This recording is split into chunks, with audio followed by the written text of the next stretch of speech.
What's up, my pre-calc people? I'm Michael Princhak, and in this video, we're going to do a quick recap of Unit 3 for AP Precalculus. Now, Unit 3 covers trigonometric and polar functions, and it's a really big topic. So what we're going to do is not cover all the teeny tiny details. That's what you should be doing in class. What we're going to do in this video is cover the big ideas, the big skills, the big concepts that are going to enable you to prepare and pass the AP Precalculus exam in May. So let's dive into those big skills and big ideas right now.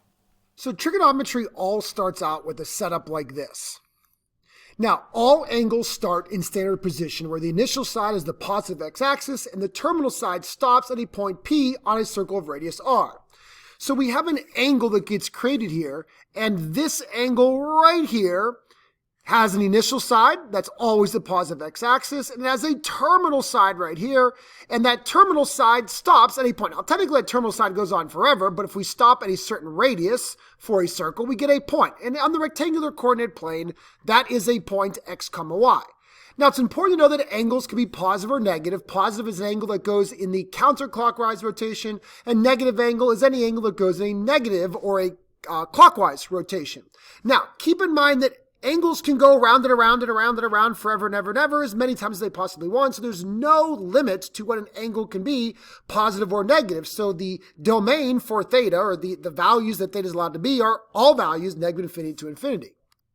Now, the radian measure of an angle in standard position is the ratio of the length of the arc of a circle centered at the origin subtended by the angle to the radius of that same circle. Okay, I know that can be a little bit confusing, so let me try to explain that.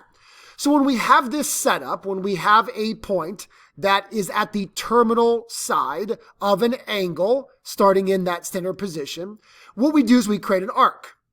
And this length of this arc is called S. We'll just call it the length, right? Imagine if we were to lay a piece of string out on that arc and then straighten it out and measure it, that's the length of the arc. Well, obviously a bigger angle is going to produce a bigger arc, a smaller angle is going to produce a smaller arc, but then we also incorporate the radius, because how big the circle is depends on how big the arc's going to be as well. So a radian measurement of that angle theta is the ratio of the arc length S to the radius R. So when the arc length and the radius are both the same, whether it's 5, 5, 6, 6, 7, 7, 1/2, 1/2, we get a radian of 1. We get 1 radian when the arc length equals the radius. But otherwise, if the arc length doesn't equal the radius, whatever that ratio is between the arc length and radius is our radian measurement. And hopefully you're fairly familiar with working with radians. Now, let's talk about our trig functions, sine, cosine, and tangent, all based on this same idea. So when we take an angle in standard position and we have that angle stop right here, then what we do is we look at two things. We look at the vertical displacement. The vertical displacement is this value if I were to come straight down. Basically, it's the y coordinate of our point. And then we look at the radius of that circle as well, and that's where we get sine. Sine of theta is the ratio of that vertical displacement, the y coordinate, divided by the radius. That's it. That's what sine is. Pretty simple. Now, when we're on the unit circle, our radius is automatically 1. So when we're on the unit circle, we just get y, because y divided by 1 is y. So on the unit circle, theta is the angle. It goes into sine, and sine kicks back out the y coordinate from where that angle took us. Hopefully that makes some sense. Now let's talk about cosine. Let's quickly review cosine. Cosine, once again, we have that angle theta there. Cosine is the horizontal displacement. So how far over that point is from the y-axis, that horizontal displacement. Now that's the x value, right? The x coordinate of our point is that horizontal displacement. And then, of course, we also look at the radius of that circle. So therefore, cosine of theta is that x coordinate from where our angle stopped divided by the radius. And of course, when we're on a unit circle with the radius of 1, then cosine is just x, the x coordinate from that unit circle where that angle told us to stop. So again, for sine and cosine, we have an angle. An angle goes in. And that angle gets created, and that angle leads us to a terminal side that intersects a circle of radius r at a point x comma y. And the cosine of that angle is the relationship between the x of that point and the radius of that circle. Sine is the relationship between the y coordinate and the radius of that circle. But again, we love being on the unit circle because our radius is 1. All right, now here's the final trig function, tangent. Tangent is the slope of that terminal ray. Doesn't even matter what the radius is. We can allow that terminal ray to go on forever. The slope of that terminal ray is tangent. So you could also say, well, wait a minute. How do we find slope? Well, slope is rise over run. So if we start at 0, 0, which is, of course, where that center point always is, the rise would be the y coordinate. The run would be the x coordinate. Therefore, tangent of theta is y over x. But again, that is the slope of that terminal ray. So that's how we look at tangent. It's the ratio between the y coordinate and the x coordinate. It doesn't even matter what the radius is, but that relationship is rise over run, which is the slope of that value. All right, so all in all, we end up with this basic scenario where we have an angle, and all you got to do is think of that angle that's allowed to go around and around in positive or negative directions, producing positive and negative angles. That angle's always going to stop at a point on a circle of radius r. And that point in the rectangular plane is, of course, x comma y. Therefore, sine is the ratio of y over r. Cosine is the ratio of x over r, and tangent of theta is the ratio of y over x. If you can remember that, you can remember a lot of the ideas that you need to know for trigonometry. Now, obviously, if we stop in a different quadrant, like down here, our x's and y's are both negative, that's okay. Well, we just got to incorporate the negative with the x's and the y's, and on tangent, when your negatives, y and x are both negative, then you're going to cause them positive. Now, I'm not going to review the entire unit circle, but I hope in class you've already understood the unit circle. So here we have the very nice angles based on our 30, 60, 90 triangle, which in radians is a pi over 6, pi over 3, pi over 2 triangle. And we should know these ratios very nicely when we're on the unit circle. Now, I got lots of other videos to explain this in more detail, but right now I'm just trying to review it with you. So right here we see pi over 6, and at pi over 6 we see the point on the unit circle, x is radical 3 over 2, and y is 1/2. So if we were to say, what is sine of pi over 6? All we got to do is say, well, that's going to be the y value, 1/2, divided by the radius, which on the unit circle is 1, so 1/2 divided by 1 is 1/2. So sine of pi over 6 is 1/2. And you should just kind of remember these. You just kind of have to know. It's really important that you take the time to study and prepare. You're not going to get a unit circle on the AP exam, but you should know how to quickly create one on your own. I like to count by 6. We got 1, 6, 2, 6, 3, 6, 4, 6, obviously it reduces, 5, 6, 6, 6, 7, 6, 8, 6, 9, 6, 10, 6, 11, 6, 12, 6, takes us right back to 2 pi, which is one full cycle, one full rotation around the circle. Then we can keep going as many times as we want. We can also count by fourths. We got 1/4, 2/4, 3/4, 4/4, 5/4, 6/4, 7/4, and again 8/4 takes us all the way back to the full cycle, or 2 pi. But again, once you know those basic ideas and you kind of have some of these values memorized, you should be able to quickly find, for example, what is cosine of 7 pi over 6? All we got to do is find 7 pi over 6, and cosine is the x coordinate, which is going to be negative radical 3 over 2. What about tangent of 7 pi over 4? Locate 7 pi over 4. Tangent is the y divided by the x. That's going to be negative radical 2 over 2. Divided by radical 2 over 2, well, that's going to be just negative 1. So again, you should know those values for the most part. I'm not going to walk you through how to do all of them, but you got to kind of have to memorize this unit circle. That way you could quickly understand it when you're asked these questions on the exam.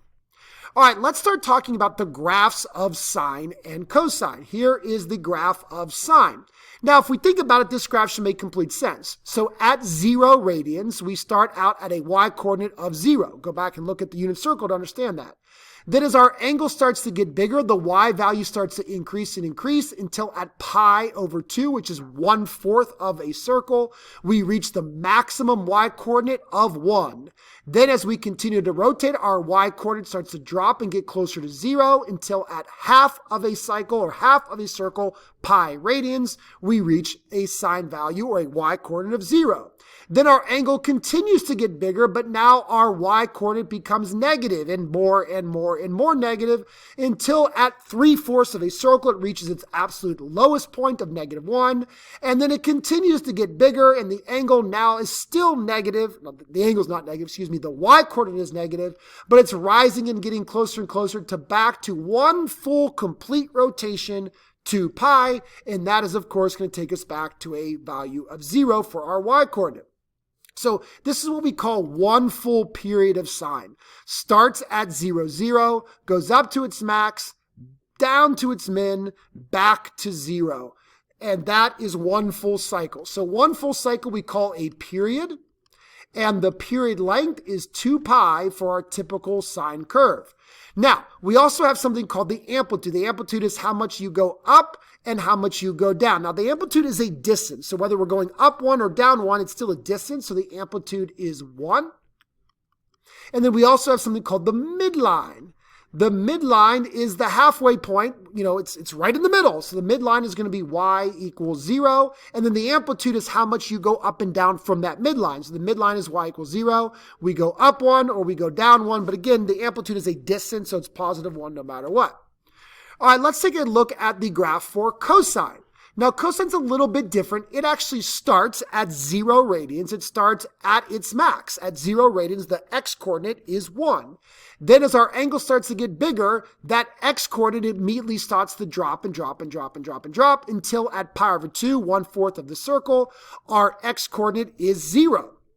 And then as our angle continues to get bigger, our x-coordinates continue to get smaller, but now they're actually getting more and more and more negative until they reach the absolute lowest x-coordinate, which is -1 at 1/2 circle or pi radians. Then we start to increase our angle more, but now our x-coordinates start to rise. They're still negative, but they're getting less and less negative, so they're getting closer to 0. That is why at 3/4 of a circle, 3 pi over 2 radians, we are at 0. We're back to 0.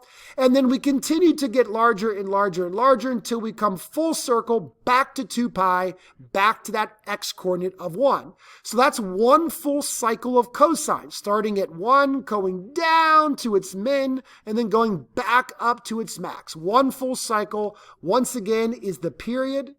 And the period length is still 2 pi to go all the way around. The amplitude is how much we go up and down from that midline. So the midline is once again y equals 0, and the amplitude is 1. It's that distance that we go up from the midline or down from the midline. So not too bad there when we're understanding the graphs of sine and cosine. Now, what we really want to focus on right now is understand the different transformations of those two graphs, because this is where it could get a little bit tricky and there's bound to be some multiple choice questions and also a free response question dealing with transformations of sine and cosine. So we have a couple values here. We have A that's out in front, we have B that's inside, we have C that's inside, then we have D. All four of these values play a different role in the different transformations. Let's talk about each one of them right now. So the A value out in front is going to affect your amplitude. Now, the absolute value of A is your amplitude. Remember, amplitude is a distance, so it cannot be negative. It's just the absolute value of A.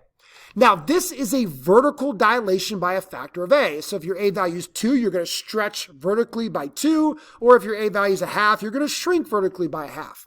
Now, if A is negative, then that causes a reflection across the x-axis. So if we think about our sine curve that normally looks like this, if we were to reflect it across the x-axis, it's going to go down first, then up. So it's just that reflection. Cosine, here is our traditional cosine curve right there.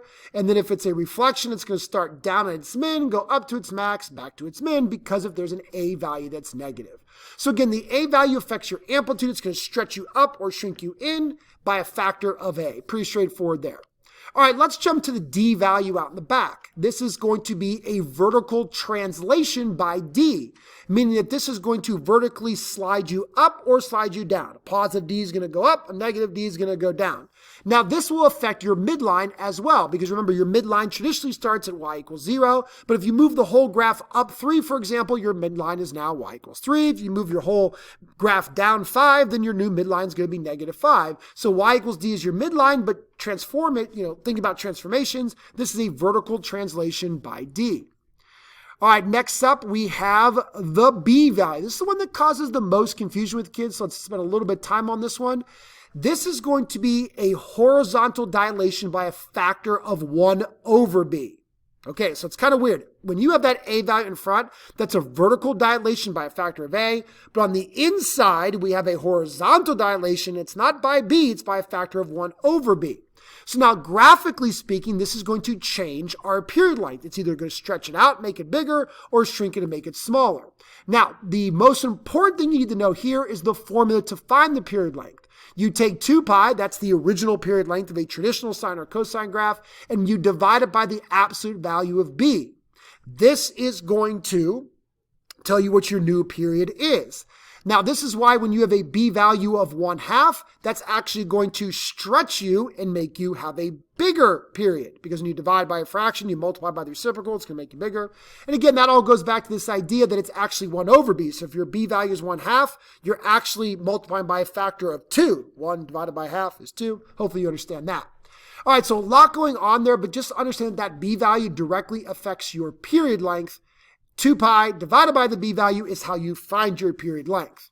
Now, additionally, if that b value is negative, again, remember the period length is divided by the absolute value of b, so that's why it's always going to be positive. But if your b value has a negative attached to it, that's going to cause a reflection across the y-axis. Keep that in mind as well. And the final transformation here is c. Now, c is going to cause a horizontal translation. This is going to slide you left or slide you right. Now, generically, we write the formula with a plus c, but it's opposite. So this is going to be a horizontal translation by negative c. So basically, this means if you have x plus c, that's going to actually shift you left c, because your c value, therefore, is negative c. So that means you're going left c. If you have an x minus c inside the parentheses, well, that's minus a negative is a positive, and that's going to shift you to the right c. So those are kind of transformations that are typical when we talked about them in Unit 1 with just regular functions. So it kind of keeps in line with that same idea that when you have a plus c on the inside, you're going left c. If you have a minus c on the inside, you're going right c. So these are going to be translations that move you left or right. Now, let's actually look at how all of these different transformations can actually play out in a function. All right, so what do we see here in this particular function? Well, the first thing I see is I have an a value of 2, I have a d value of negative 2, and I have a b value of 2 pi over 3. It's whatever you're multiplying the x by. In this case, it's a lot, 2 pi divided by 3. So first, my amplitude is going to be 2. That 2 out in front is going to affect my amplitude. It's going to be a vertical dilation, stretching me by a factor of 2. Now, the d value in the back is going to affect my midline. That's going to now move the entire graph down 2. So I have a vertical translation down 2. And my new midline is y equals negative 2. Now, what about that period length? Well, my new period is 3. Because if I take my 2 pi, that's the formula for finding the period, take 2 pi, and divide it by the b value, which is 2 pi over 3. So instead of dividing by a fraction, I multiply by the reciprocal, 3 over 2 pi. The 2 pi's reduce, and we just get a period there of 3. Pretty simple. So again, the period is 3, so it stretches it out, and the horizontal dilation is by a factor of 1 over b, which is 3 over 2 pi. So a lot going on there, but hopefully we understand all of that nice and slowly. And there's no horizontal translation. There's no c value inside the parentheses that move me left or right. All right, let's take a look at another one here. In this one, I actually do have an a value, a b value, a c value, and a d value. Let's see how all of these things play out. So first, we have an amplitude of 2. That's going to be the a value on front. That's a vertical dilation by a factor of 2.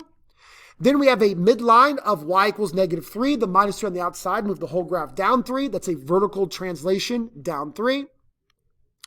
Then we have a period of pi. My b value is 2. So if I take 2 pi, divide it by the b value of 2, the 2 is reduced and I just get pi. This is a horizontal dilation by a factor of 1/2. Now that actually should make a lot of sense. Remember, the original period length of sine is 2 pi.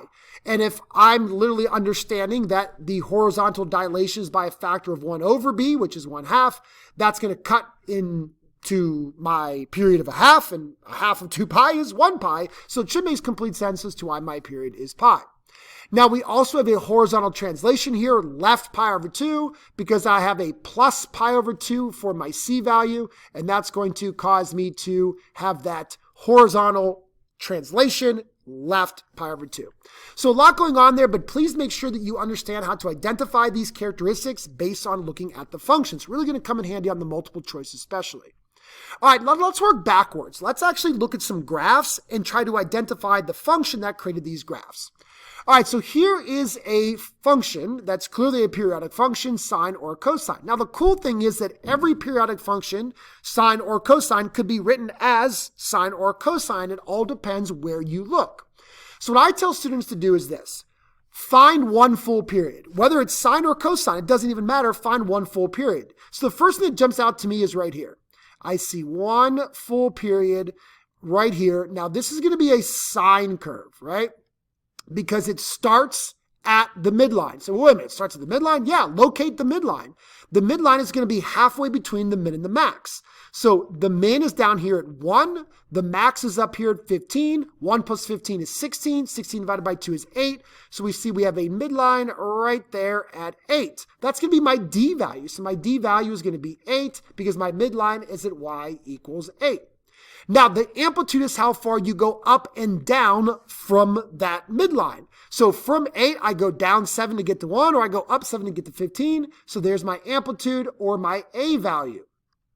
Okay, now what else? Well, the period length. How long did that whole process take from beginning to end? Well, it looks like it took 8 units. Started at 0, whole thing took 8 units. Okay, so this is where I'm going to have to do a little bit of math, because the formula to find my b value is 2 pi divided by b. But based on looking at the graph, I know my period is 8. So now I could solve for what the b value has to be to create that period. So first thing I'm going to do is multiply the b over. So I get 2 pi equals 8b. Divide both sides by 8, and I get a b value of pi over 4 is my b value. That produces the 8. Now, I call these three things the non-negotiables, okay? And what I mean by that is I cannot change the midline. I cannot change the amplitude. I cannot change my b value, which affected my period. Now, what happens here is I chose a sine curve. Goes down to its min, up to its max, back to the midline. That's a sine curve. But notice that this particular sine curve went down first. That means my a value is going to need to have a negative on it because it got reflected across that midline. So my final equation here is going to be this. It's going to be negative 7 sine. Then I have my b value, pi over 4, times theta. There's no c value because I started at the y-axis. I didn't move left or right at all. I didn't shift it left or right. So I don't need a c value. And then I need plus 8 for my midline. So a little sloppy there. I apologize. But hopefully we understand how I built this. But here's the kicker. I could do a different function. You say, what? What are you talking about? You could do a different function? Yeah, hold on a second. Watch this. I could also say, well, wait a minute. I want a cosine curve. Cosine curve starts at its max, goes all the way down to its min, and then all the way back to its max. So there's a cosine curve. Okay, awesome. Let's talk about this cosine curve. The midline, guess what? It's still 8. I can't change the distance between the min and the max, so that's still going to be a midline of 8. And I can't change the amplitude. The amplitude is still up 7 and down 7 from that midline, so that's still going to be 7. And I can't change my period length because the period here started at -2 and it ended at 6. That's still an overall period of 8. And then again, going back to my work here, solve for the b value that produces that 8, I still get pi over 4. That's why I call those the non-negotiables, because whether you look at this as a sine or cosine curve, you cannot change the midline, you cannot change the amplitude, you cannot change your b value, which stems from your period. But now I actually want a cosine curve here because I started at my max, went all the way down to my min, back to my max. Okay, so now I need to create my cosine function here. So let's go ahead and do that. All right, so I'm going to need cosine. Now, it's not starting down, it's starting up at its max. That's what cosine does, so I don't need a negative on my a value, so I'm going to have a 7 for my a. And then I have cosine, and then I have my b value, pi over 4. But wait a minute, I have a c value. Traditionally, cosine starts at its max on the y-axis. But I started 2 units to the left, so I need theta plus c. But my c value is going to be 2 because I started it left 2. So I need a plus 2, which made me go left 2. And then on the outside, of course, I need that plus 8 for my midline. So I know there's a lot going on there, but hopefully, you might have to slow down if you need to, but hopefully you understand the process for how I came up with that function. And again, any of these functions can be written as sine or cosine. So if you're on a multiple choice, be very careful. All right, let's try another one here. So once again, identify a sine or cosine graph. So maybe we say, oh, right here, here's a sine graph. Starts at the midline, goes up to its max, down to its min, back to the midline. All right, let's find the function that matches with that. Well, first we have to identify what the midline is. Well, we're going to look right halfway in between. So here we have a -1 for the max, a -5 for the min. Right in between that is, of course, -3. Add them together, you get -6 divided by 2. You get -3. So my midline is at y equals -3. That's going to make my d value -3. Then I say, okay, what about the amplitude? From that midline, I go up 2, down 2. From -3, I go up 2 to -1, down 2 to -5. So that means my a value is going to definitely be either positive or -2. The negative just depends if there's a reflection, which I went up, so there's no reflection based on how I drew my graph. So that's going to be the amplitude of 2. And then now I need my period length. Well, I started at pi over 2, and I ended at 3 pi over 2. So how far is it from 1/2 pi to 3/2 pi? Well, that's a total distance of pi. So my period equals pi. So now I have to solve for my b value. 2 pi divided by b equals pi. That's my period length. Now I'm going to solve for the b value that creates it, multiply the b value over. And then I'm going to divide by pi. The pi's reduce, and I get a b value of 2. Again, I know it's a little bit sloppy. I'm sorry. I'm trying to rush to make this not too long of a video. But that's what my b value is. That produces a period of 2. Hopefully that it produces a period of pi. Hopefully that makes sense.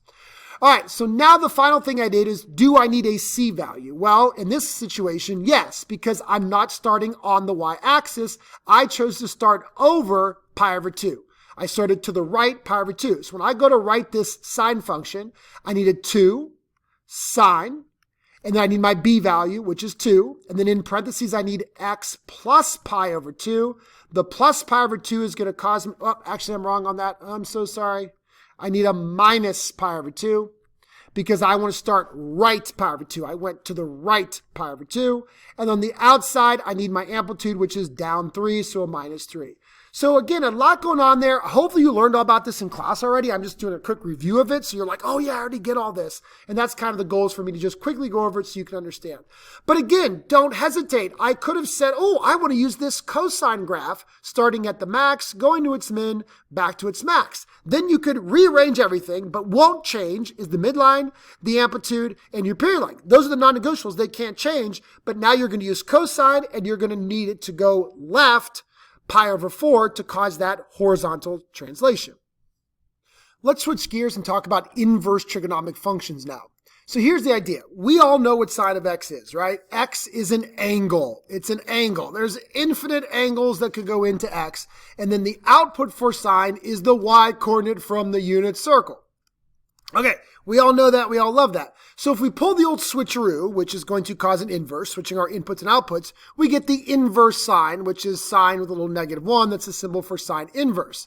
Now, the input is no longer an angle. The input is a y coordinate from the unit circle. The output is an angle. Okay, makes sense. So let's practice a little bit here. So if we have regular sine and we say, hey, what is sine of pi over 6? So we locate pi over 6. Sine is the y-coordinate, 1/2. There is our one and only one answer because to be a function, your input can only produce one output.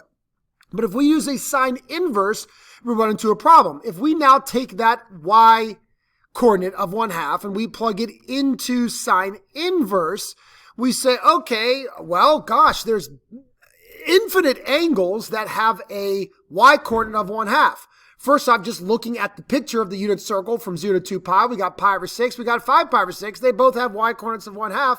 And if we add 2 pi as many times as we want, or subtract 2 pi as many times as we want, we get more and more solutions.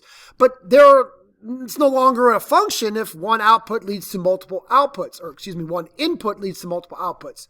So to prevent this from not being a function, and if we're going to call it an inverse function, it kind of has to be a function, what we do is we limit the values that we could get out. We limit our angles. So we're only allowed to give angles going from 0 up to pi over 2 or 0 down to negative pi over 2.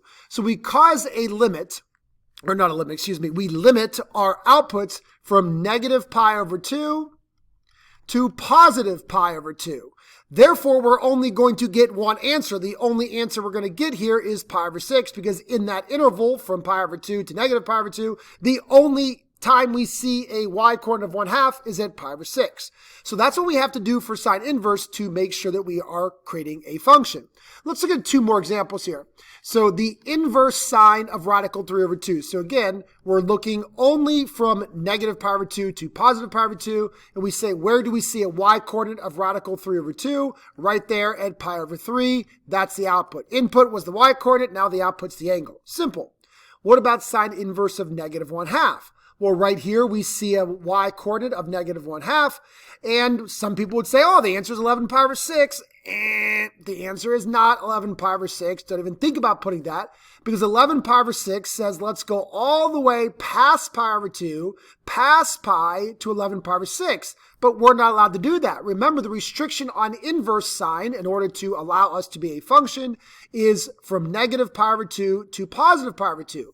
So the answer we have to give is the answer that gets to this spot, but it gets there by going down, not around. So the answer is negative pi over 6. It's coterminal to 11 pi over 6, but negative pi over 6 is in that restricted area of negative pi over 2 to positive pi over 2. A lot of kids get that wrong, so be very careful with that. All right, let's now switch gears and talk about our buddy cosine here. So traditionally, the input for cosine is an angle. Infinite inputs could go in there, and the output is that x coordinate from the unit circle. And if we plug in an angle, for example, 2 pi over 3, the only x coordinate that we could possibly get is negative 1/2, nice and simple. But if we switch those inputs and outputs, and now the input is the x coordinate, and the output is the angle, well, once again, we're not allowed to have multiple outputs. So what we do is we restrict it, but this time for cosine, we restrict it from 0 to pi, Because from 0 to pi, all of our x values are not repeated. So we have positive x values, and we have negative x values. Nothing's repeated. If we go down in quadrants 3 and 4, we repeat some of those x values, and that's, again, we're not allowed to have those multiple outputs. So let's look at 2 examples real quick here so we can see how this works. Inverse cosine of radical 3 over 2. So we're saying, where is an x coordinate radical 3 over 2? We see an x coordinate of radical 3 over 2 right there at pi over 6. And you say, well, wait a minute, I see it right here at 11 pi over 6. But wait a minute, I'm only allowed to look from 0 to pi when we're working with inverse cosine. What about cosine inverse of negative 1/2? Where do I see an x coordinate of negative 1/2? Right here at 2 pi over 3. Nice and simple, not overly complicated. All right, and let's finally do tangent here. So again, remember, tangent, the input is an angle, and the output is the ratio, or the slope, of that terminal side, the ratio of the y to the x. All right, so now we're just going to reverse that. Now the input is that ratio, y over x, and the output is an angle. But once again, we don't want any multiple outputs. For every input, we're only allowed to have one output. So tangent repeats itself diagonal. So any tangent value in quadrant 1 is the same in quadrant 3. Any tangent value in quadrant 2 is the same in quadrant 4. So what we do is we restrict it very similar to sine. We restrict it from negative pi over 2 to positive pi over 2. Now, the only difference is we don't include pi over 2, because at pi over 2 and at negative pi over 2, tangent is actually undefined, so we wouldn't want to include it anyway. So it kind of works a lot like inverse sine. So here's a quick example. Where do we see a tangent value of radical 3 over 2? Well, that's going to happen right here at pi over 3. If we take the y and divide it by the x, we get radical 3, which happens at pi over 3. And then where do we see a tangent value of negative 1/2? Where do we see that ratio between the y and the x be negative 1? And that's going to happen right here. That's where we see when we take the y divided by the x, we get a tangent value of -1. But don't say 7 pi over 4 because you will be marked wrong, because 7 pi over 4 goes all the way around to 7 pi over 4. We can't go over there. Remember, we are restricted to only looking at negative pi over 2 to positive pi over 2. Therefore, we have to go down to get there. So our answer is going to be the coterminal value of negative pi over 4, but that is in our restricted value or in our restriction area that we're allowed to go to. So hopefully that's not too difficult, but just be careful with inverses as well. They do come up on the AP exam from time to time. We want to make sure we know how to handle them. All right, now the next thing we want to look at, and we're just going to kind of briefly go over this in this video. Again, I can't dive too much into every little detail here, but it's solving trig equations. Now, when we're solving a trig equation, the most important thing we understand is we want to isolate the trig function. Once the trig function has been isolated, we consider how to solve it. So let's talk about this in two ways, though, real quickly. So on the left-hand side here, we see a trig function. It's actually already isolated for us. Sine of x equals -1/2. Now, there are infinite answers for this x value. There are infinite answers that are going to produce a sine value or a y coordinate from the unit circle of -1/2. So where do we see this happen? This is going to happen at 7 pi over 6. At 7 pi over 6, we have a y coordinate of -1/2, but it's also going to happen at 11 pi over 6.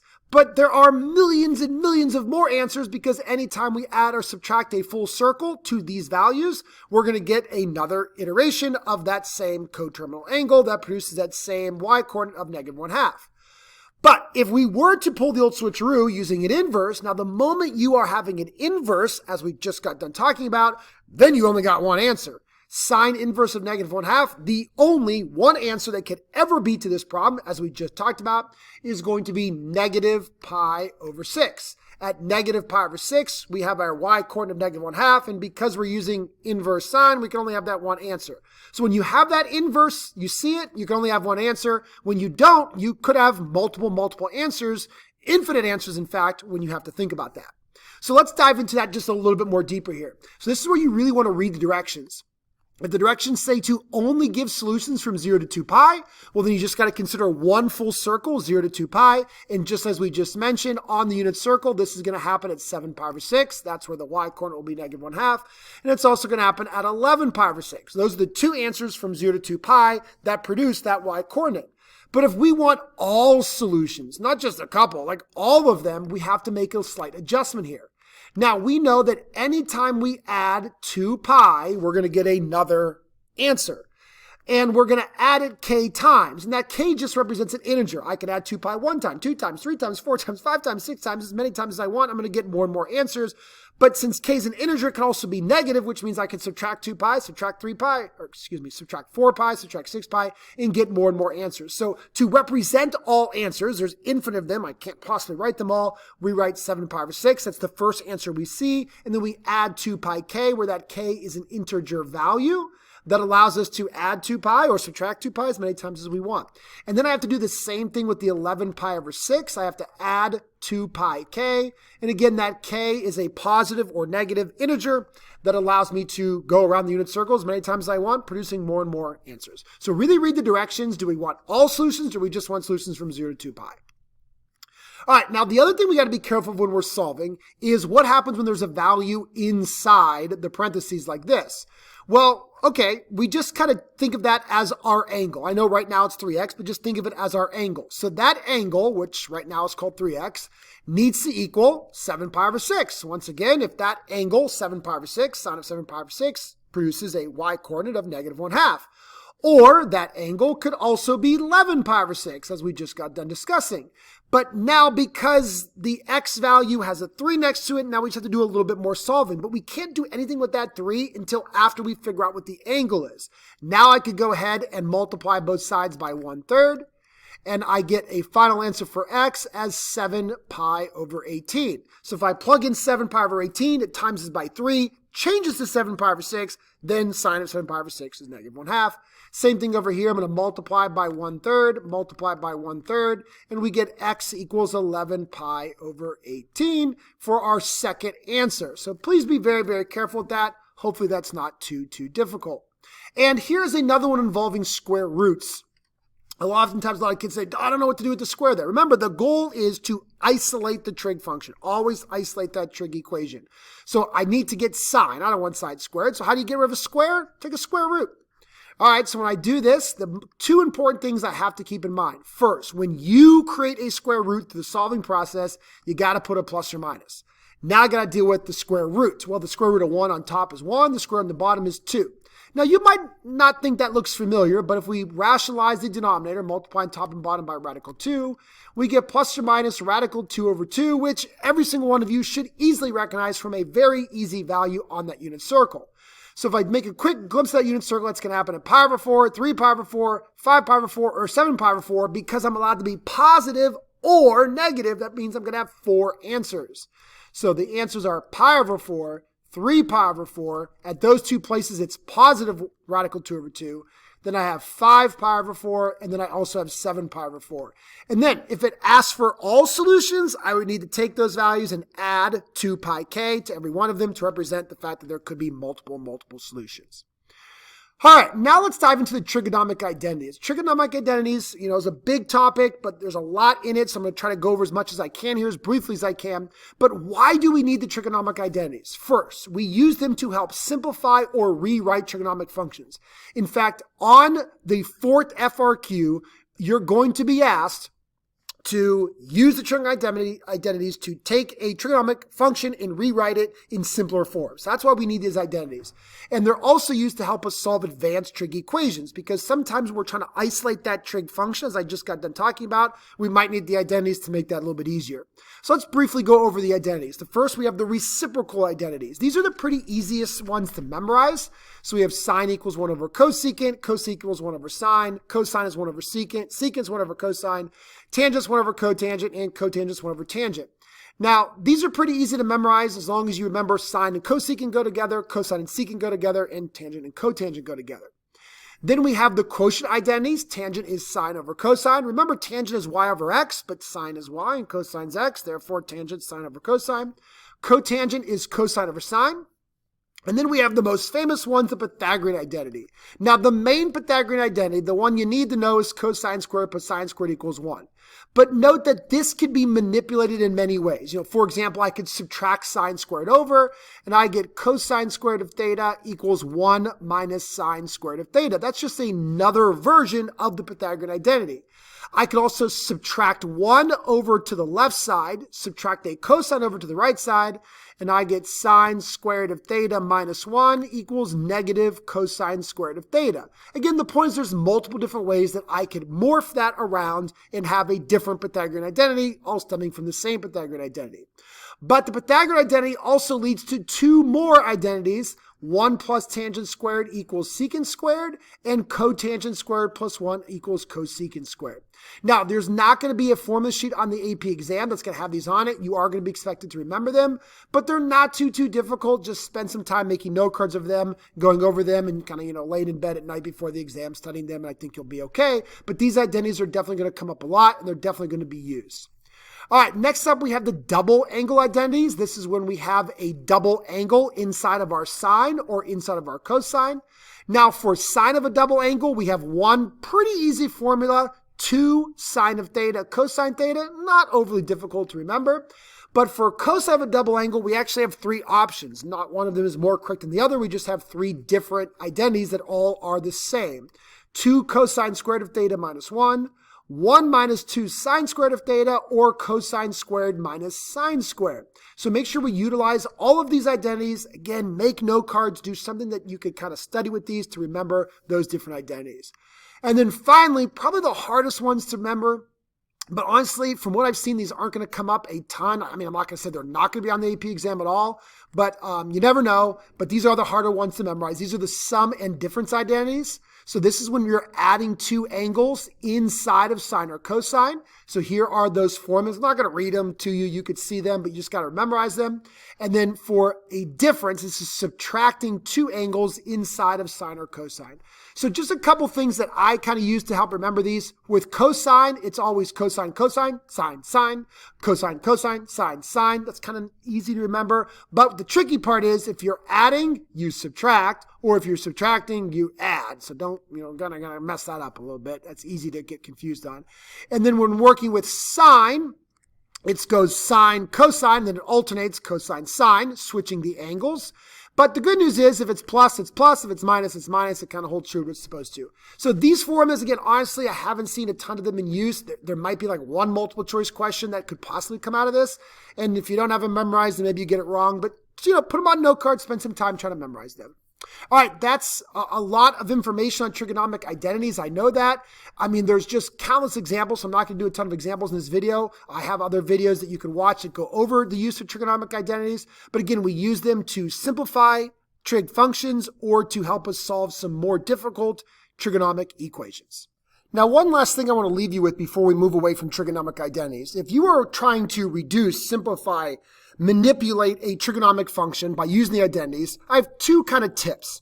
First, think to use the Pythagorean identities when you see trig functions squared. So when you see a cosine squared, a sine squared, a tangent squared, secant squared, cotangent squared, or cosecant squared, look to use these identities because every one of these identities uses those values being squared. Now, especially if there's a number 1 nearby, like maybe you see a 1 minus sine squared, you could easily use the Pythagorean theorem to convert that to cosine squared. Or maybe you see a secant squared minus 1. That can instantly be changed to a tangent squared. So it stinks that you kind of have to memorize these formulas. I mean, some teachers will say that you shouldn't have to memorize them. You should be able to deduce them or figure them out based on the original one, whatever.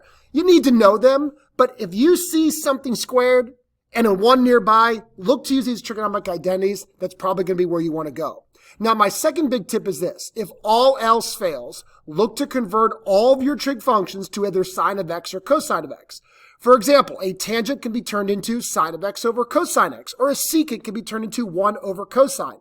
And once everything is in terms of sine or cosine, then you may see some things reduce or simplify, and then things start to work out really, really well. So those are my two big tips, whether you're working with trigonomic identities and trying to manipulate them and simplify them. All right, let's move on to the final topic in this unit, polar coordinates. Now, first, let's quickly remind you what a polar coordinate is. So a polar coordinate grid is a completely new system. It's not this standard X, Y, X is left or right, Y is up or down. It's a whole new grid centered at 0, 0. And then we have radiuses. So we have circles built for the radius, and then the angle tells you where that radius goes. So polar coordinates look like this. We have a radius in that first spot and a theta, that's going to be an angle in radians in that second spot. Now, it's important to understand that it's kind of backwards. Really, it's the angle that we do first. That's kind of the independent variable, the angle, and then the radius goes based on where that angle is. So a lot of kids kind of get this confused, especially because a lot of kids are learning this for the first time. But let's take our time with this. So again, the r is the radius. The absolute value of r is the radius. And then theta tells you the angle in standard position. Positive, you're going to go counterclockwise. Negative, you're going to go clockwise. So let's look at a quick example here. So here is the polar coordinate for 4, pi over 3. So you see that I went to pi over 3. Here is pi over 3 if we're thinking about starting in that initial position and rotating to pi over 3. And then the radius of 4 tells you what circle, right, what circle that point needs to go on. So here we have 1, here we have 2, here we have 3, and right there is that radius of 4. So 4 is the distance from that center, 0, 0, and pi over 3 is the angle where that goes. Now let's look at another one here. This time we have a negative angle. So again, we're still going to start in that standard position. We're going to go all the way to negative 5 pi over 6. There that angle is. And then our radius is 3, which means that at that angle, we want to be 3 units away from that center, which is going to put us right there. Now, the only thing that gets a little bit weird is when you have a negative radius. So first, we always start with the angle. So the angle is pi over 6. Pi over 6 is right here. Now, normally you'd think, oh, but wait a minute, why is our point not on pi over 6? Well, because it's negative. So the negative says, here's where that point was supposed to be with a positive 2, but because it's negative, that's going to cause us to reflect diagonally across to right here. So here is that point, negative 2, pi over 6. Now, it's important to note that every polar coordinate could be written in infinite different ways, to be honest. For example, this polar coordinate right here that we're working with, negative 2, pi over 6, it could be written a different way. We could say, all right, well, let's do negative 5 pi over 6. That would be my angle. And then if I'm using negative 5 pi over 6 and I want this to be my point, then I would need a positive 2 for the radius. There would be no reflection there. So those 2 points are technically the exact same location on that polar coordinate grid. But again, there's infinite many more points. I could even do 7 pi over 6. I could go all the way around this way to that angle of 7 pi over 6. And then once again, I want to stay right where I'm at in that quadrant, so I'm going to use a positive 2. So again, lots of different options for these angles and these radiuses, just as long as you know how to graph them. Now, a big part of working with polar coordinates now is working with polar functions. So we got to understand how we could take a set of these polar coordinates and make a graph. So when we're working here is we're still working with a function that we've actually seen before, for example, 2 cosine of theta. But this time we're not letting the output represent an x coordinate from the unit circle, which is typically what cosine is. We're letting the output, f of theta, represent a radius. So for example, if I'm going to start at 0 right here on that this value right here, the starting point, right? If I'm going to start at an angle of 0. And I say, okay, what is 2 cosine of 0? Well, cosine of 0 is 1. 1 times 2 is 2. So I plugged in 0 and I got an output of 2. But that 2 now represents a radius in polar coordinates. So that would be right here. There's that point right there. Hopefully that makes sense. Now then we can say, well, what about pi over 2? Okay, so we have 2 cosine of pi over 2. Cosine of pi over 2 is 0. 0 times 2 is 0.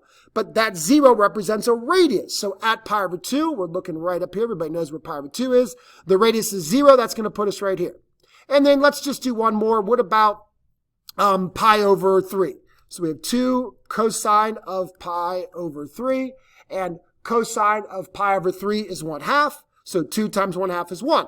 Okay, so at pi over 3, which is right here, our radius is 1. So it creates this arc that's going to kind of go like this. And then if I would keep going, it'd come over here. So hopefully that makes sense in terms of following those values. But again, that's what it does. It creates radiuses. When you're looking at these trig functions and polar coordinates, the output is a radius. The input's an angle that tells you where that radius needs to go. So again, I know it's a really quick overview of polar coordinates, but hopefully that's a pretty good job of getting you to understand exactly what polar coordinates are. Now, what do we like to do with polar coordinates? You know, what could come up on the AP exam? Well, we could convert rectangular coordinates, which is our standard xy, to polar coordinates. And this conversion is actually really easy. All we need to know are these 2 simple formulas that you should already be familiar with. X squared plus y squared equals r squared. So you could use the x, use the y, and then you could solve for r. Then tangent of theta equals y over x. So what you have to do is use your y and use your x, and then you're going to analyze, okay, what angle would produce, tangent of what angle, would produce that ratio, and that's going to tell you what your theta is. So you really got to think about how to utilize these 2 formulas to determine a rectangular coordinate to a polar coordinate.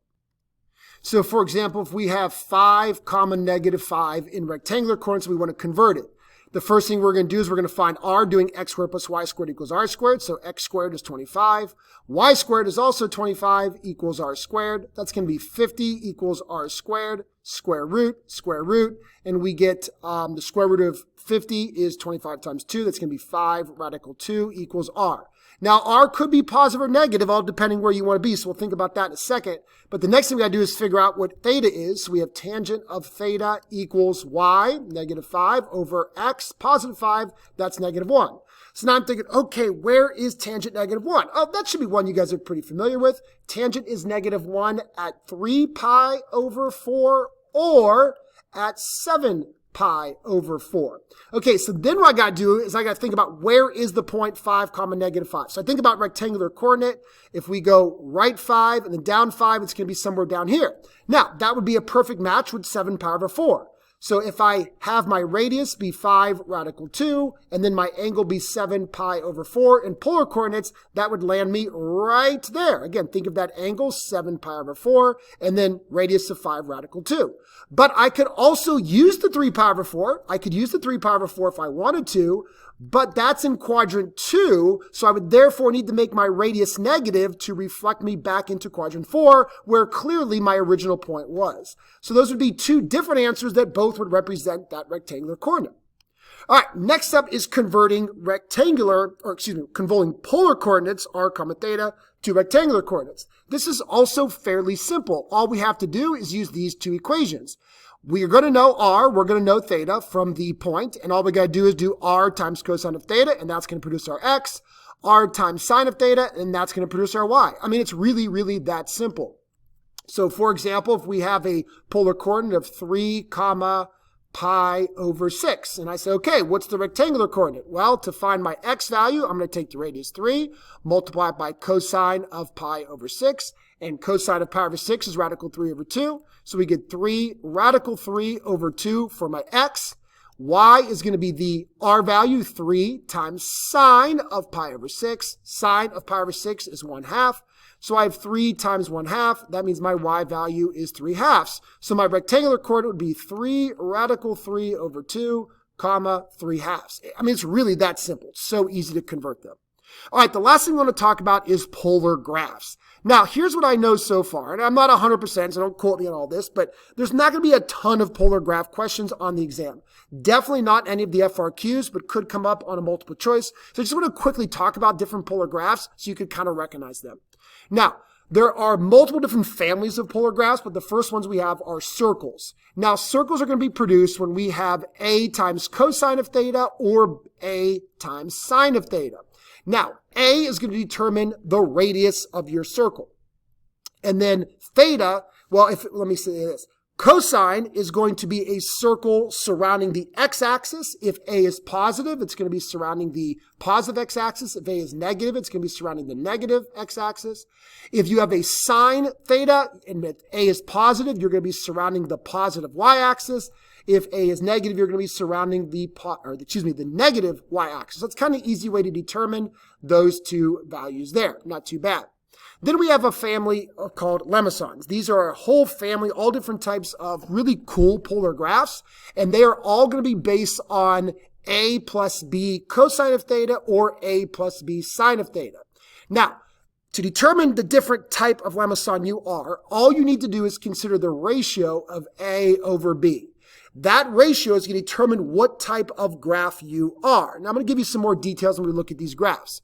So, for example, if a over b is less than 1, if the ratio from a to b is less than 1, you're going to have an inner loop. We call that a lemmason with an inner loop.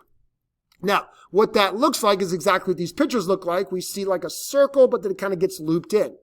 Now, a couple comments about this. First, if you take a plus b, right, you add your a and b together, that's going to be the maximum value all the way to here, all the way to here, all the way up, or all the way down.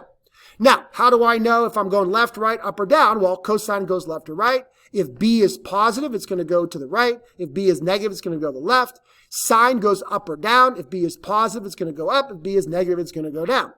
Now, we also have the inner loop. The length of that inner loop is going to be the difference between a and b. So this value here, this length of that inner loop is going to be the difference of your a and your b value. So hopefully that makes a little bit of sense there as well. And again, I'm just trying to quickly go over these. Hopefully you learned a lot more detail in class. Now, if the ratio between your a and b is equal to 1, like 1 and 1, 5 and 5, 4 and 4, 9 and 9, you're going to get what we call a cardioid. This is going to kind of look like a heart. That's why it gets the name cardioid. And that's where you don't have an inner loop. It actually goes into 0, 0. So that's kind of creates this like little heart. Once again, left, right, that's going to be your cosine. Positive b value to the right, negative b value to the left. And then for sine, we're going to have a positive b value is going to go up like we see here. Negative b value is going to go down like we see here. But the cool thing is that we see that it goes all the way into 0, 0. And that's because of the ratio from a to b being equal to 1. Now, how do you know the maximum distance of that heart? Whether it's left, right, up, or down, that maximum distance is going to be, again, adding your a and b values together. Now, next up, we have what's called a dimple with no inner loop. So imagine like a balloon, and you just kind of push your finger in on one side of the balloon and kind of create a dimple. So this is going to happen if your ratio between a and b is between 1 and 2. All right. So again, this is going to be left or right is going to be a cosine. Up and down is going to be a sine. Positive, so this graph right here was a positive cosine. That means my b value is positive. This graph down here is going to be a b value negative with a sine. Now, The maximum distance to the right, to the left, to the up, to the down is going to be your A plus B. The minimum distance, the shorter side, to the left, the right, up or down, the shorter side, that's going to be, again, the difference between your A and B value. So just kind of noting those kind of little details is going to really help you understand when you're trying to choose a graph for a particular function or vice versa. So again, you just kind of have to memorize these different outcomes for the ratio and what the graph could look like, whether it's a cardioid, inner loop, or in this one now is a dimple. But just keeping in mind that adding the A and B value is going to be that maximum distance, whether it be up, down, left, or right. Subtracting them is going to be that minimum distance. And there's one more type here. This is called no dimple, no inner loop. So this is if I have a balloon and I don't push in creating a dimple, I just kind of flatten one side out. I know it's kind of weird, but notice these graphs here, one side's just kind of flattened out. So this is if the ratio between your A and your B is greater than or equal to 2. So once again, does it go left? Does it go right? Does it hug the x-axis? Does it hug the y-axis? That's going to be cosine. Or does it hug the y-axis up or down? That's going to be sine. Now, once again, that maximum distance of your value, the bigger side, is going to be adding your A and B, whether that bigger side goes up, down, left, or right. And then the smaller distance between that flat side in the center is going to be the difference between your A and your B. So I know it gets a little bit confusing. And again, I hope that your teacher went over this way in more detail in class, but I'm just trying to give a quick overview here for you to remember these different types of lambda-sines. Pretty cool graphs. Don't expect, 18 questions about these on the AP exam, but there might come up with one dealing with the graph. So hopefully you could use this quick knowledge to recognize what type of graph it is. And you can understand, I got to add my A and B to determine how, big or small those values are. All right. And the final type of graph we have for polar coordinates are called rose curves. These are actually really cool graphs as well. Now, a rose curve is when you have A times cosine of n times theta or A times sine of n times theta. Now, we saw circles. Circles were when we had an n value of 1. That's when we had those circles, the first type of graphs. So if this n value is anything other than 1, it's going to produce these really cool rose curves. Now, let's talk about a couple of the details here. First, the number of petals on the rose curve depends on n. If n is odd, there's going to be n petals. So 3, you're going to have 3 petals. 5, you're going to have 5 petals. If n is even, there are double that many petals. So if you have an n value of 2, there's going to be 4 petals. N value of 8 is going to produce 16 petals. Then the length of each petal is your A value that's out in front.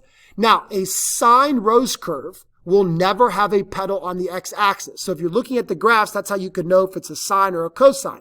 If there is a petal on the x-axis, surrounding the x-axis, it's going to be a cosine rose curve. If there is no petal on the x-axis, you're going to be a sine curve. So here's a couple graphs we're going to look at here to understand this. So this first one here, notice we have an odd value for our n. So the odd is how many petals there are. So we see 3 petals. The A value is the length of those petals. So each petal goes out to a radius of 3. And notice that one of the petals right here is on the x-axis. That's why it's a cosine. All right, for this next one here, once again, we see a petal on the x-axis. That's going to be a cosine.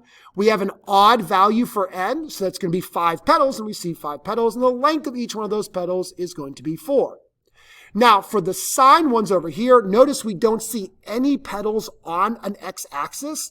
That's where going straight horizontal, because I guess you should argue that, in a polar coordinate, there is no x-axis. So, looking at the horizontal line left or right, maybe that'd be a better way of saying it. Somebody yells at me here.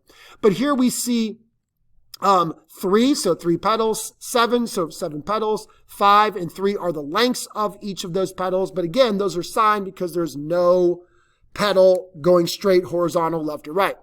All right, now here are some with even values inside. So 2 is going to produce 4 petals. 4 is going to produce 8 petals. Once again, notice that we do see petals on that horizontal plane. Those are definitely cosine. And then over here on the right-hand side, we see that there are no petals on that horizontal plane. So those are going to be sines. And then again, 2 is going to produce 4 petals. 6 theta is going to produce 12 petals. And once again, the length of those petals is that A value out in front. So not too bad. Hopefully that makes sense. But those are just a quick overview of the most common different type of polar graphs. Now, I know that those lambda-sines can be a little bit tricky. So just want to go over this kind of one more time with you. So if you have a polar function like this, 5 plus 5 cosine of theta. You say, okay, what's this graph look like? Well, first, the ratio of your A to B is 1. That's going to produce that cardioid.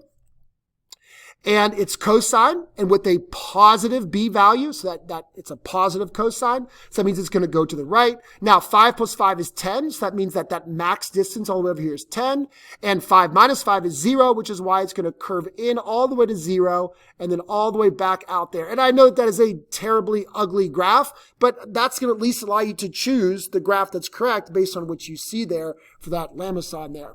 So kind of thinking about those values. So a little bit weird, not too bad. Let's actually do one more. Let's do an inner loop one. So if we have f of theta equals 2 minus sine, let's do 2 minus 3 sine of theta. So once again, the ratio 2/3 is less than 1. So that's going to produce an inner loop. Okay, so here's what I'm thinking. It's a negative sign, so it means it's going to go down. 2 plus 3 is 5, so the maximum distance it's going to go down is 5. 2 minus 3 is 1, so that inner loop only goes to 1, and then the outer loop goes to 5. So again, absolutely terrible drawing. I failed art class when I was in high school, but let me try to make it a little bit nicer. So this inner loop is going to go to 1. That would be a value of 1. The bigger loop surrounding it is going to go all the way to 5, and I don't even know if that's a better drawing at all. But again, I'm just trying to get you guys to see the basic qualities that we notice here with these polar coordinates. All right, so that's it for Unit 3. A lot of information, Unit 3. So hopefully this was kind of a nice, quick video to just kind of hit the big points. That way, when you're studying, you could prepare for what you might see out of Unit 3 on the AP Precalculus exam.